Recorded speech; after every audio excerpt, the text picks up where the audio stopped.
naputol yung video. Pwede pala yun. So, pwede ko na lang putin. Kasi maganda din yung raw eh. Kaso sobrang tagal, parang wala nang manonood. Anyways, pagka ano naman, try din mag-advise ng mga knowledge sa pagluluto. Kahit di naman magaling. Continuous learning pa rin naman kasi nag-iiba.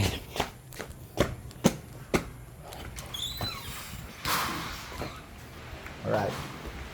That set up.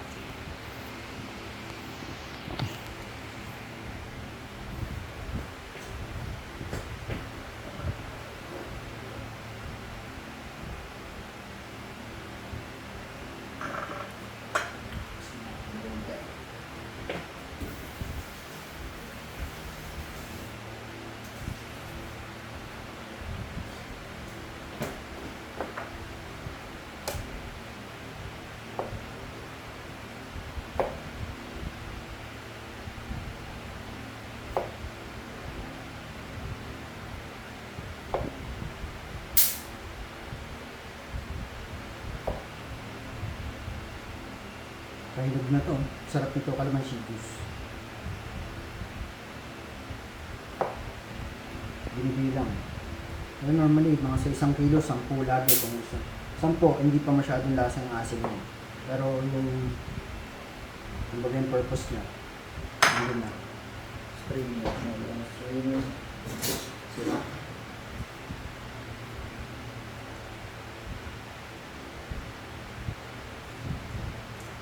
Kasi yung binabalik ko yung ano eh, yung dahon ng, balat ng kalamansi.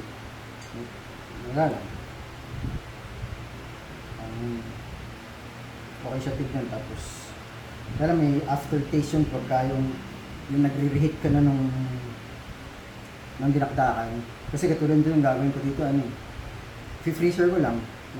Mag-isa ko lang naman eh. Kaya, tapos hindi pa ako makain ng ganito ngayon kasi medyo hindi ko maging fit kasi mag-medical. Wala alam, baka maasan.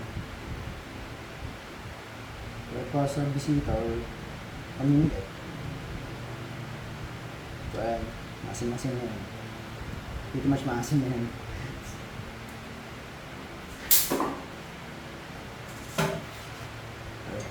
Ito naman yung base eh. Wala pa nga sili. Ito, lagyan ko na ng Carolina Reaper eh. Kasi hindi takot ako sa Carolina Reaper pag nainitan eh. Ang dali lang naman yung sili eh. Pero meron din doon puno eh. Yung sili din mo yung doon parang bilog. Diyan sa may labas namin. Tapat. Parang yung mga eh. Nice.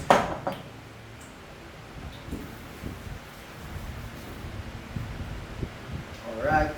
Ihaw naman. Siguro setup naman sa labas.